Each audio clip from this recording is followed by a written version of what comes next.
Hello, friends. My name is Brad Rowland, and on today's show, I'll be doing a crossover edition of the Locked On Hawks podcast. I'm joined by Tony East of Locked On Pacers in advance of a two-game set between the Hawks and the Pacers on Thursday and on Saturday. And without any further delay, here we go right now.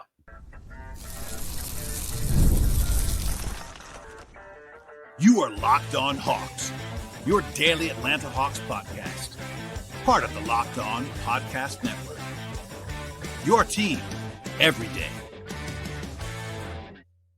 The power of Locked On at its best. Crossover time. Locked On Pacers, Locked On Hawks. Many of you might think, a game preview? No. We are not doing that today. Tony East of Locked On Pacers here with Brad Rowland of Locked On Hawks.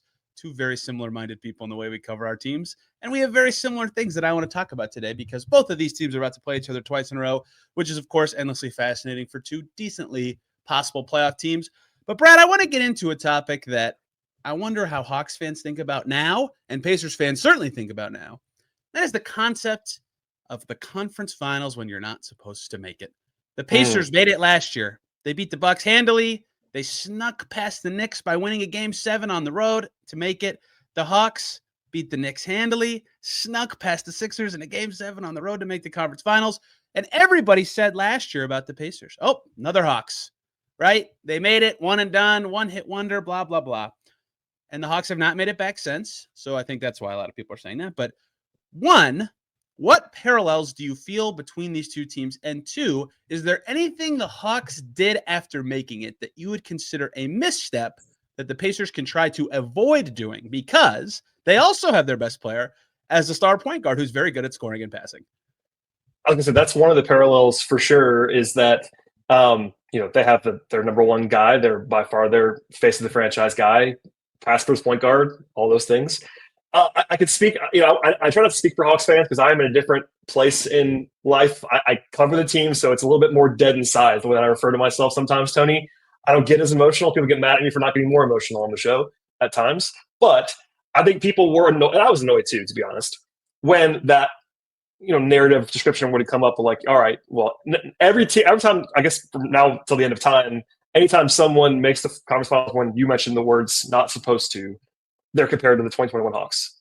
And it's like, well, I don't like to be the comparison on that spectrum. It's not the greatest feeling in the world. It's similar to when a team plays beautiful 5-out basketball and doesn't have a star, like, they're just 2015 Hawks, 60-win team, no chance to win. It's like, that team was awesome, man. Like, I'm sorry that team was awesome. It was a lot of fun to cover. Anyway, but no, I think what it means in the parlance of most people is they got lucky. That's the simple version, I think, that's what I hear. When someone describes it to me like that, Tony, I feel like that's what I hear. It's like, this team got lucky to get there. And what I would always say back is there's a little bit of luck to make any run in the NBA. I think with the Hawks, from the Hawks standpoint, that season, I covered them, of course. They were the 5 seed in the East. That in itself, 5 seed in the East is not supposed to make the conference finals. Just on its own.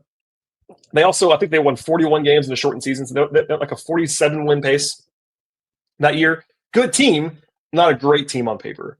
And then, just as I'm sure we'll maybe talk about with the Pacers, you got some luck along the way. For the Hawks, it was the Sixers imploding in the second round. And that's what that series is known for more than the Hawks winning it, is the Ben Simmons meltdown, which never, honestly, that was the end of Ben Simmons in retrospect in Philly. And really, as a star player, that was his career. Yeah. Right. So, and that's what that series is known for more than anything. What it's not known for is the Hawks won in Philly twice in that series. The Hawks were the better team for a large portion of that series, no matter what happened with Ben Simmons. And then the Hawks went out and maybe I shouldn't say almost beat the Bucks, but they won 2 games in the conference finals. One of them without Trae Young. That was a good team. With the Pacers, it was more of like injury based than anything else, I think, was the reaction. But yeah, the parallels are obvious. It's like team that wasn't supposed to be here, at least 1 or 2 upsets along the way, star guard that wasn't also seen as like a top 5 player in the league kind of guy. I mean, Halliburton flirted with that at times last year, maybe for that brief period. Trae's gotten there a few times, but they're not seen in that. If you do a top 10 list, you're not usually going to see those guys on that list, right? And if that guy's your best player and you're the 5 seed, people are like kind of rolling their eyes a little bit, for better or worse. Yeah, the Pacers and Hawks both, to do more parallels, we're both 1 game away from being the 4 seed in the seasons that their run happened, which I only bring up to say, like, no one is shocked that a 4 seed wins a round, right? So it's really that they won that second time, that they beat someone who was like a significantly higher seed or considered significantly better. And yes, I wonder how, in retrospect, like Ben Simmons' meltdown and not shooting a layup that you and I could have made is remembered for that Hawks series. Like, if that Knicks series will be remembered as like, okay, they realized they were too shallow and got too hurt, and they traded for 2 totally different players and remade their team. And we'll see if things change for them, because it doesn't seem like they've really changed their strategy with minutes and depth. But regardless, like, the way those series will be remembered may not be because of the winner, and maybe instead because of the loser. The Pacers only won 1 game in that second round series. It just happened to be Game 7 in the Garden, but they are both very close to being a top 4 seed, which what I think felt different. Like Portland in 2019, they made it, and no one thought they'd beat Golden State. But I think they were the 3 seed. Like, nobody was like, this is crazy that they're in the conference finals, but they were clearly so much worse than the Warriors. So people talk about that a little differently. They like really built up the long crescendo for Dame to finally make it. I think that's the other part of this, is that it was kind of early in the rise of Trey and Tyrese. And so people didn't really know what they could be in a playoff setting when this happened. But it's just kind of goofy, because like one upset doesn't feel like, that's the reason I bring up they were so close to the 4 seed. Like, one upset doesn't feel like it should reach the reactions that it gets to, but then it gets to like, wow, this whole team, this whole franchise, or this whole player is just like a fluke. It's just weird, I know you know this, but it's I do, and you're right about that. And look, I think most people were not surprised that the Hawks beat the Knicks. It was the Knicks that year, which was honestly where the Trae Young MSG thing was born. That was that series. They were the 5 seed, but they were not really an underdog in that series. They didn't have home court, but they won 4. They actually beat the crap out of the Knicks in that series, to be honest. But yeah, it's that one break that goes your way. And was Philly a vulnerable number 1 seed? Yes, maybe in retrospect, but was that the case then? Like, were people saying that then? I know for a fact the Hawks were big underdogs in that series, betting wise, all those things. Like, and they just happened to win it, and they played great. And it shouldn't tell the story. It should be the number 1 thing that you get, but it's unfortunate sometimes, especially for the Hawks. Like, I mean, the Pacers are somewhat to this degree too, where there's been a lot of good teams that the Hawks have been in the last 15, 20 years. They've been a lot of good teams. That was one of their 2 conference finalists. They've never made the finals since they got to Atlanta, and the Hawks have 2 very distinctive conference finalists. The one team that everyone talks about, the 5-player player of the month award, like, becomes a meme now that I know you've seen. That's one of the teams, and the other one is more known for Ben Simmons than the Hawks. It's just like, it's disrespectful on some level, but also it's like, shout out how the NBA media works sometimes. So one big difference between these teams, like we've talked about all the parallels, is kind of where this conversation goes next for me. And there was a 1-season gap between the Hawks conference finals and their trade for DeJounte, correct? Yes. So that is one huge difference to me, is that the Pacers in their conference final season had already traded for the sidekick, air quotes, to their star player, whereas the Hawks, it was later, which leads to my question of, since then, I think part of the reason the Hawks have still landed with this label is they have not been as good, and they haven't made it back there, or they haven't won around at all since then, right? I believe that's correct. That is. Yeah. So what have they not done right? And is it anything that another team can look at as a cautionary tale, or is it just like bad luck? Is it the DeJounte didn't fit? What all do you look at as like, this went wrong or that went right and they got bad luck? Like, how would you describe that part of it? It's certainly multiple things. It's interesting because I'm glad you pointed out the one parallel that isn't there, and that Pascal was already on board. With the Hawks, and they all said this after the fact, they didn't know it right away, but they got a little bit high on their own supply. You mentioned earlier, like, they arrived a little bit early. That was a young team. Travis Schleich was no longer the GM, said this even when he was still the GM, where they got a little bit complacent after that year. They didn't know it at the time, but organizationally, from top down, ownership, front office, they didn't change anything.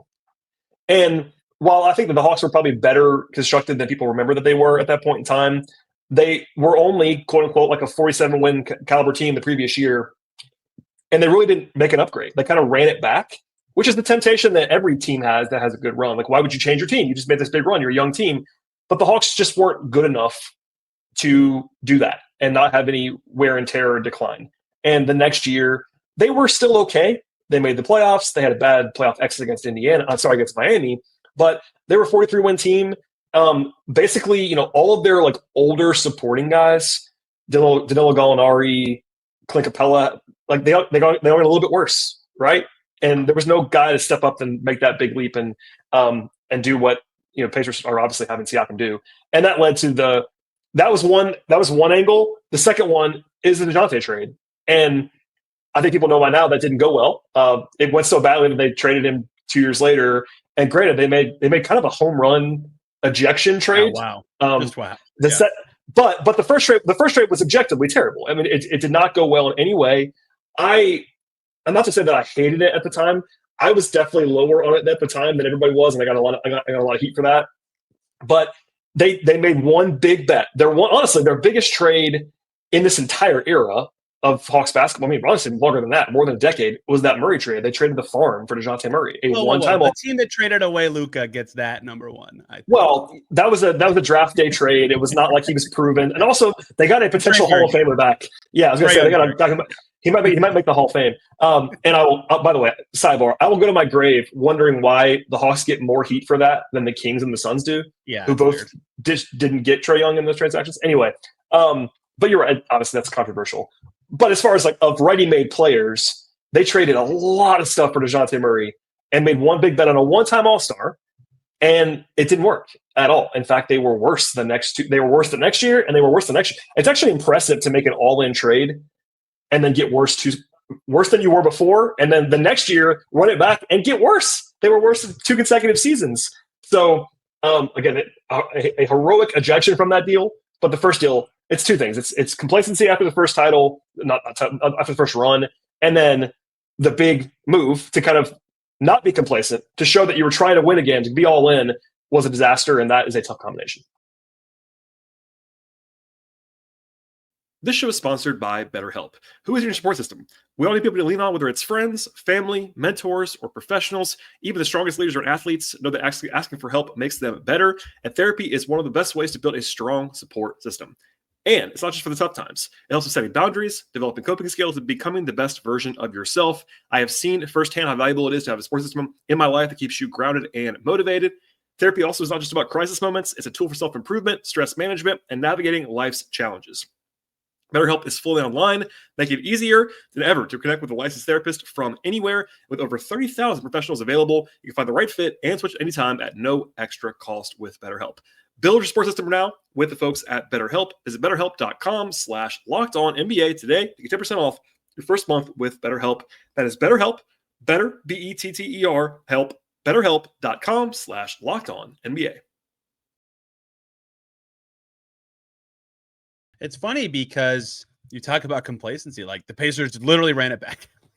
Jalen Smith out, Thomas Bryant in. That's it, right? It was easier to sell that because of Pascal. Like you already mentioned that, but like it was a little bit easier to sell because you just made a big trade, 6 months earlier or whatever it was, 5 months earlier. But yeah, that's the temptation is like, how good are you if you don't make another upgrade? That's the hypothetical. Exactly. Like they did the Pascal trade already and they re-signed him. Like that also is why it's a little different. But yeah, it's the exact same team. And it's so easy for them to go, well, we have, half a season more with Pascal this year and our young guys get older and we'll be better. And like now they're playing better. But at the start of the season, it was like, hey, maybe everybody was right to say don't do this. And so that's what I wonder next is one, I think that like the Hawks who won 43 games and then lost in 5 to the Heat that year, like it wasn't even close, right? Yeah, it was 5, and that was honestly, I'm generally a defender of Trae Young. He was awful in that series. Like, probably should get more heat. That's the one thing in his career he should get more heat for was that series. He was terrible in that series. If the Pacers have that kind of exit this year, like if they hit Milwaukee, who they beat last year, and yes, Giannis was hurt, but they smoked Milwaukee in the regular season too. You were in Vegas for the NBA Cup games, like you saw. I was. Yes, you saw how they handled the Bucks all year last year. If they play the Bucks this year and get embarrassed like that, everybody's right. Going to be right to point back. Oh, that's lucky run injuries. This playoffs will matter, but then also the reaction to whatever happens next, whether that's trading for their DeJounte Murray or finding a better fitting something or whatever happens with Miles Turner this summer, whatever it may be, that is where I think they have to learn from the Hawks and not messing that trade up because once you do, like, you're committed to a direction too. Cause I remember like listening to you talk about this, and everybody's talking last year about like the Hawks trading away traits. Like, they don't have their picks. They're committed to being good now. They have to, right? So like, right, it was the same insane. kind of deal for the Pacers who don't have their 2020 like 6 pick. Like, it's just, you have to commit to that, even if it doesn't go that direction the next year or two. And the parallels are endless. I mean, we can do this probably all day long. We won't. But also, two teams that we cover, and let's be objective, are not teams that pay the luxury tax, and that's a limitation too. Like, if you're not willing to spend your way out of a mistake like that, like, you got to be so perfect with your team building when you won't pay the tax that it's like you can't afford to miss like that. And if you do, like, you kind of have to kind of lean into it and hope it just figures itself out, because otherwise you're either, like you said, without picks, or you just can't make the next trade, because then you're further all in with no picks and you can't spend the money, and you got to send. The Hawks have had to salary dump some guys because they can't. Well, I shouldn't say had to. They thought they had to to avoid the tax, because even if you give an overpay on extension, like, look, DeAndre Hunter's extension, good player. That was part of the reason he got traded, is that he was slightly overpaid and the Hawks can't afford him in their construction. So there's limitations, there's parallels all over the place here. And back in the days when like Herter was on the Hawks and stuff, everybody talked forever. I'm sure you got sick of it, of like, when are the Hawks making a consolidation trade? And the Pacers, that's like their big talking point right now. It's of like, course. Well, every team wants to consolidate, and I get it. Like, the theory of consolidation trades is another podcast all itself. But like, how many of those actually happen, Tony? That are like what people want? What people want? I get it. Like, it's a great idea when you have a bunch of young players. The Hawks have been in the lottery several times. They had a bunch of guys who were good young players. But what team is like, you know what? We'd love to trade our star to you for 3 B+ players. No one wants to do that. Yeah, and then the other team's in the same spot where they have to make a consolidation trade now because they it's the same exact thing. It's very hard. Yes, it's Emmanuel Quickly and RJ Barrett for OG Anunoby is rare, right? Like, it's and what's surprising? I mean, everyone was shocked by that trade, because it was like, what is Toronto doing? Like, not it was like, why would they? That's the return they wanted, and they followed that up by also trading for Brandon Ingram. I don't know what Toronto's doing. That's a different podcast, but alas. Yeah. If not Exec of the Year was an award, Masai Ujiri would not win because Nico Harrison exists, but he would be on my ballot if I had a vote in this fictional thing. So indeed. I will go back and look through every Hawks transaction one day just to really think about what can the Pacers do to not have this happen. But I do find all these parallels to be fascinating, right? Because everybody pointed to that. And then the media at Hawks, where they've been since, is like, this is the story. You can't have this happen to you. And so far, the Pacers have followed their lead.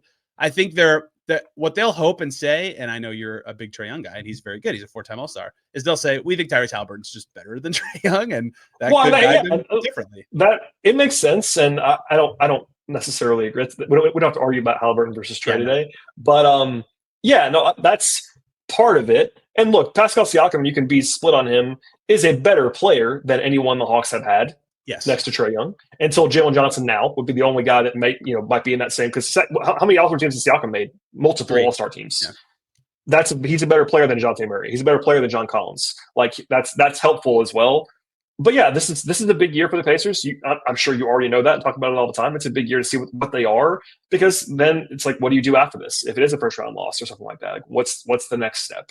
But yeah, that's one theory for sure. And I'm sure the Hawks had the same thought at the time. Like, I'm sure if you gave the Hawks truth serum, they're probably a little bit lower organizationally right now on Trae Young than they were 3 years ago. Even though I find myself defending Trae Young a lot, because I think some of the discourse is like insane about Trae Young nationally. Hey, for those who listen to the squad shows, I am also a Trae Young defender. I was literally going to give you credit on this, because people don't know this. I always get questions about the squad shows. They record at a time when I cannot record, so I can never be there. I'm at work. But I will say, multiple people have been like, hey, the only guy who gets Trae Young's back is Tony East. So shouts to Tony East. That's all I'm saying. Turns out when you watch guys who can score and pass a lot, you get an affinity for that. And Trae Young's really good at it. And Trae Young's teammates are not very good, and he makes them a lot better.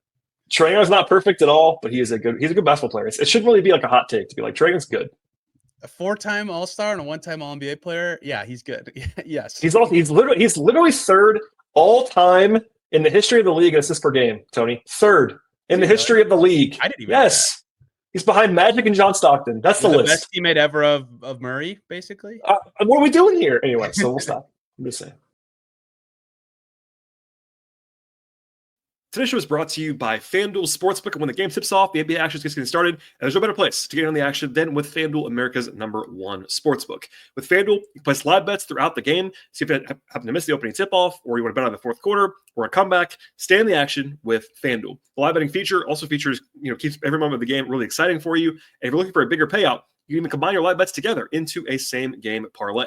Plus, they have offerings like over-unders and point spreads, money lines, future bets, player props and game props, and so much more. The app at FanDuel is really safe and secure as well. They cover the entire range of sports.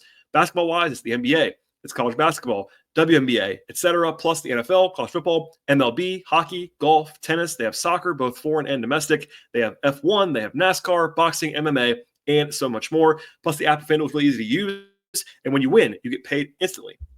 And right now, if you're a new customer at FanDuel, get $150 in terms of dollars in bonus bets. Your first $5 bet wins at FanDuel. The place to go is FanDuel.com to join today. That is FanDuel.com for your shot at $150 in bonus bets. Make every moment more with FanDuel, official sports betting partner of the NBA. Well, we're about to see them play each other, Brad. Twice in 3 days. 2-game mini sets are always fun. I say this every single time. It is both a hedge against and for the Pacers. You cover these. These always end in splits. Like, always. Okay, I am accused of being too analytical, and it's because I am sometimes. But look, Tony, the average outcome of a 2-game series between teams that are, like, the Pacers are better than the Hawks this year, but it's also in Atlanta, which levels it out a little bit, right? The average outcome is obviously 1-1. Like, it's not even close. Like, you can sweep. Once you can sweep, I'm not saying they can't, but if you simulated these 2 games 1,000 times and said, all right, what's the most likely outcome of the 2 games? It's 1-1. That's the reality of the situation. And I actually do think there is a mental and adjustment component to it, where the team that wins is like, great, we can do that again, and the team that loses is like, sure, okay, let's tweak these 3 things. and there's a day in between. There's a little bit more because it's actually an interesting situation beyond just the logistics. Like, it's not a back-to-back set. They have a game in between. They have a day in between. You're probably doing a little bit more game planning than you normally would because you can. Like, it's the same team twice. Why would you not load up a little bit? But I will. I'll say this: the Hawks have had some trouble with the Pacers. I know you're well aware of that. But in the last 2 years, it's 5-0 Pacers. Yes. So that's tough. I have a fun stat that I'll share at some point if you want me to, but it's not a good stat for Hawks fans. It's good for you, I would say. Well, I was going to ask just generically, like, how do you feel about Pacers Hawks at this point? Because even both these teams are really good at scoring, and last year, even with that in mind, it felt like every one of these games was still like the highest scoring Pacers game of whatever month it was in or whatever. They were just easy. No, it was last year. I took to describing those games as basketball on the moon. Like, there was one game, there was one in particular that I'll never forget watching. I was at the game and I was like, this is almost not basketball. Was it the Cup game? Maybe. I can't remember exactly like which one of the 4, because they were all kind of the same game in some respects.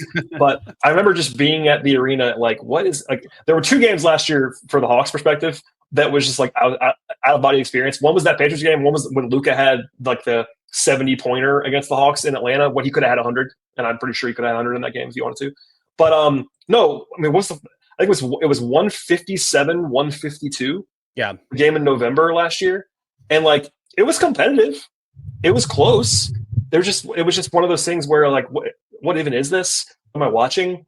And yeah, the first game this year was just to be very fair. Last year, the Hawks got blown out by the Pacers, I believe, 3 out of 4 games. That was the one competitive game. Was the super high scoring one? Yeah. The first game this year was competitive. It was a 5-point game. It was in Indiana.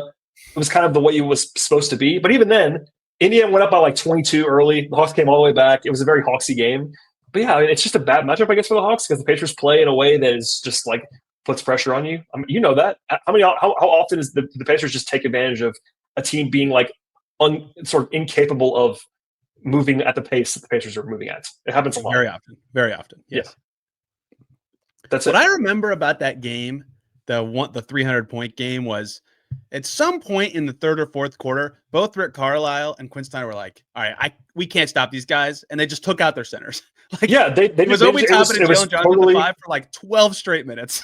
It was so funny. I mean, I believe the Hawks played a center in that game for 35 minutes, which is like the Hawks never do that either. Like the Hawks always play a center, always, and they just didn't. They stopped doing it, and it was the Hawks shot 48% from three in that game and lost.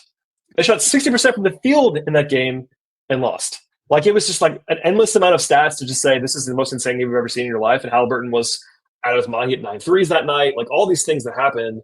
And I don't expect to see that. I will say the Pacers, this is my experience, you cover them every day, are not quite as outlier fast as what this year is last year most of the time. Like they're not in that like number one in pace, like craziness that it felt like it was at times last year. And the Hawks generally, by the way, are playing faster this year than they were last year. So maybe the Hawks will be more comfortable at that pace than they were a year ago. But also, would it surprise you if it was 140 to 139? Wouldn't surprise me. You're exactly right. Their pace is like, you look at the pace number this year and last year, they're almost the same. But everyone else in the league is like, oh, let's play faster. It worked really well for the Pacers last year. When the Pacers stunk to start the season, when they were like 9-14, someone said to me, everyone's playing like the Pacers, but the Pacers, right? Like everybody sped up. Yeah. And so them playing just as fast felt way slower. And it looks way slower. They're not ranked as high. So yes, that's absolutely true. And I think most teams are more comfortable with it, which is why they've had to be better at defense and figuring out how to win close games, like the one they played against the Hawks in early February that I thought the Hawks were going to win because the Pacers have not been good at closing out that exact kind of game this year. And they somehow found a way to win that one, which is part of their evolution as a team. How are the Hawks playing right now? Karis LeVert looks awesome every time I watch the Hawks recently. Ex-Pacer. Yeah. But what do you expect this series to look like for them? The Hawks have been frustrating, but I would say not as bad as people want to think that they've been playing, if that makes sense. Like they are losing more than they win right now. And that is probably objectively what the team quality is for what the schedule's been. They've actually played 9 consecutive playoff teams. It's about to be 10 and then 11. They will have played 11 straight games against playoff teams.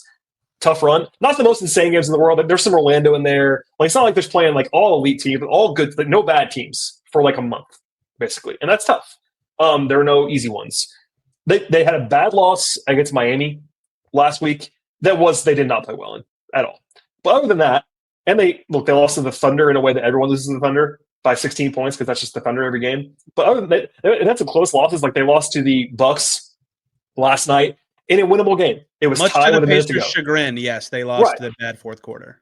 It was tied with a minute to go. The Hawks just missed like 5 or 6 shots that they sometimes make in the last 5 minutes. It's one of those games that's like make or miss league, guys. Sorry, and people don't like that, but it's just what it was. They're not playing great. They're not the same team without Jalen Johnson. Like for Pacers fans, like the Hawks are not the same team. Not to say the Hawks were awesome with Jalen Johnson because they weren't, but they were like competing for the 6-7 seed kind of area with Jalen Johnson. And now their team quality is more like a 9 seed kind of team. And that's a meaningful difference. They're not the same exact level, but they're still good. They're still a reasonable team. They have reasonable depth. You mentioned LeVert's been playing really well. They do miss Hunter, but they got George Niang who helps with the shooting. Trey's still there. Like they have enough talent to win games. Again, I think 1-1 is the projection in these 2 games, but maybe not because before I forget, I got to give the stat. Yes, but I forgot. 5 games this year. 5 games the last 14 months between the Hawks and the Pacers. I'm going to ask you, what do you think the Hawks' defensive rating is against the Pacers in those 5 games? Oh my gosh, like 128 or something. That would be too low, my friend. God. It is 137.3. That includes that includes a better game this year. The first game this year was better. That number it was over 140 last year in the 4 games. So if that stays the same, the Hawks will probably lose. I got to be honest with you. But I looked it up today. I was like, man, surely it couldn't be as bad as I think. Actually, it's worse than I thought it was. I would say the Hawks, what I have said on my show is that they were like in that 42 win projection realm with Jalen Johnson, and now they're like a 35 win team over the whole season. That's the level that they are. Well, they're they're 97% to make the play right now because they're going to play the 29 win Bulls at home in the 9-10 game, so they'll probably have a 1-in for the playoff. Pretty much. Well, last year they lost to the Bulls in the 9-10 game. That's true. in like pretty bad fashion too. They got blown out in that game. But my theory is that Billy Donovan will show up to the play-in game this year, walk on the court, and say we forfeit, and then the Bulls will leave. That is my expectation. Well, and I will say, just to get out in front of this for my fans, my Hawks fan people that listen to the podcast, the vibes on this year's Hawks team are so much better than the vibes on last year's Hawks team. Like, and that matters. Like by the end of last year, I'll just raise my hand. Everyone was ready for it to be over. Players, coaches, they're still trying to win, but like the vibe around the team was just brutal. I was like, man, just get this over with. Now it's not like that. The Hawks are competing every night. They're having more fun. They're not winning a ton of games, but the locker room culture is better. They're a young team. Like they have more direction now than they had a year ago, which does matter.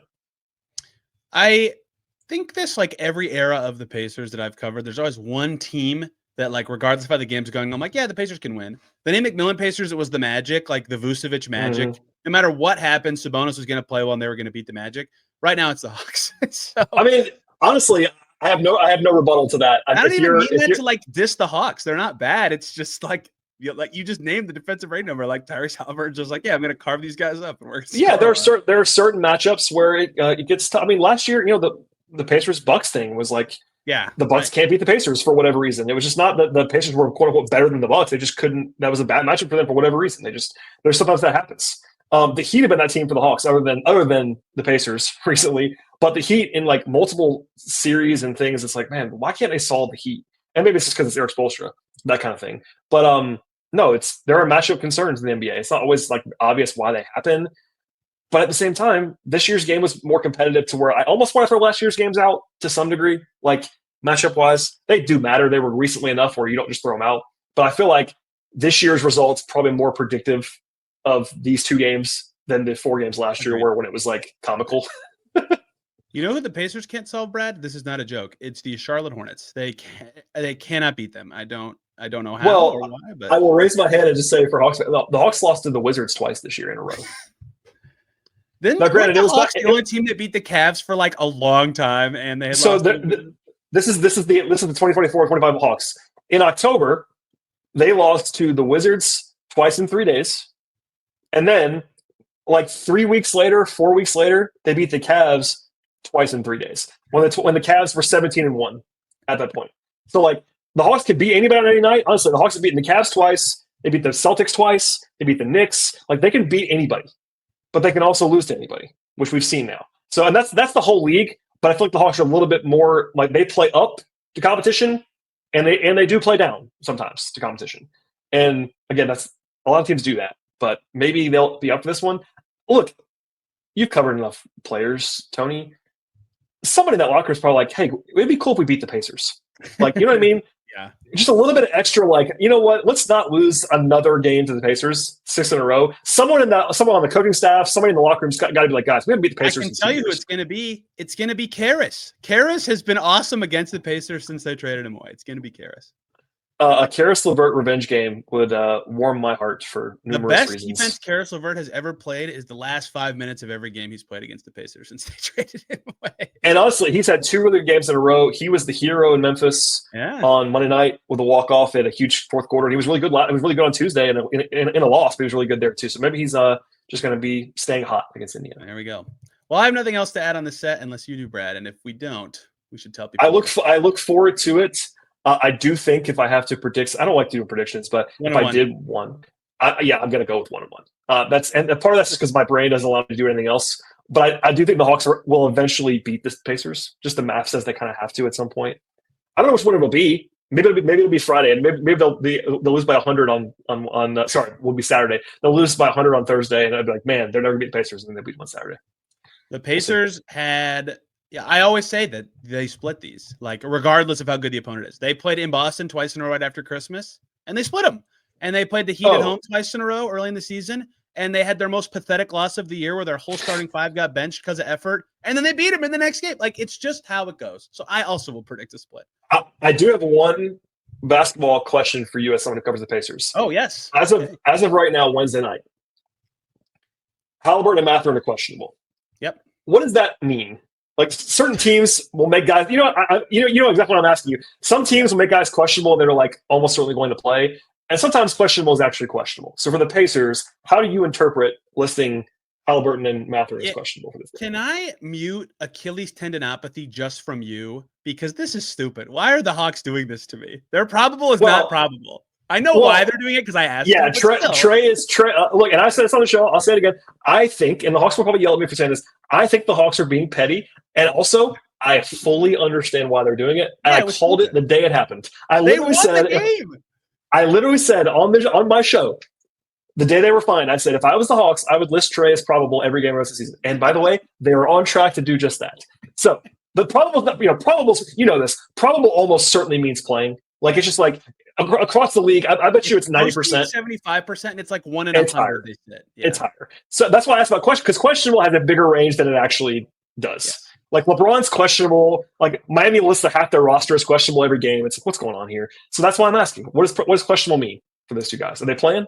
We think we're playing. I thought there was a chance Mathurin would play Tuesday. He's like gone through real workouts of late, and he plays when he can. So my guess would be he's in.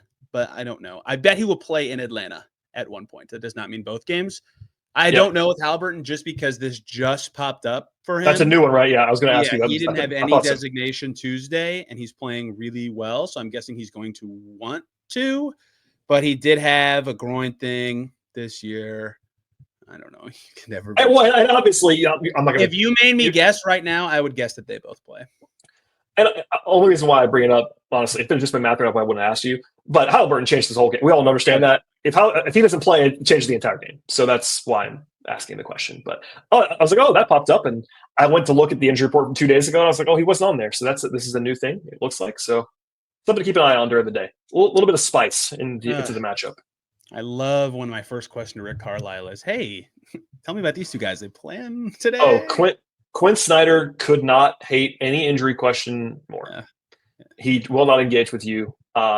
I think I'm the only one that actually still tries, and even then, it doesn't actually matter. He'll just be like, "Do you try to get cute with your who's starting instead questions, or do you just?" Oh no, we gave up long ago. He doesn't. He will not. I mean, one thing about he will not. He's kind of told us like he's like I'm never telling you. I'm like, all right, well, that's that.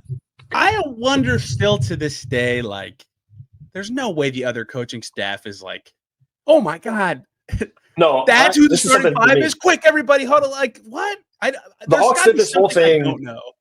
The Hawks did this whole thing around the deadline where they basically shut Capella and Bogdanovich down, and everyone knew why. It was trade deadline stuff. And then Capella was just inactive for like 5 games after that, and they just wouldn't tell anybody. And it's like, guys, I understand he's playing 15 minutes a game. If it was Trae Young, I would get. If you want to be coy about Trae Young's status, I do understand that. Because there might be a competitive advantage somewhere. Like for Howie tomorrow, if they don't know, the Hawks don't know, they have to prepare for more McConnell or whatever, that might matter. If it's the backup power forward, they're not changing the game plan. They're just not. So that's my thought on that whole thing. That's just one man's opinion. But and I bet like if a coach just heard me say what I just said, they'd laugh. But in my head, I'm like, there's no way they're panicking about, oh crap, we had no idea this was. Everybody get in the locker room quick. We gotta go through this. Oh.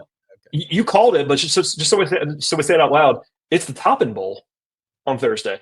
Oh, the Hawks signed Jacob. Yes, the Hawks signed Jacob Toppin.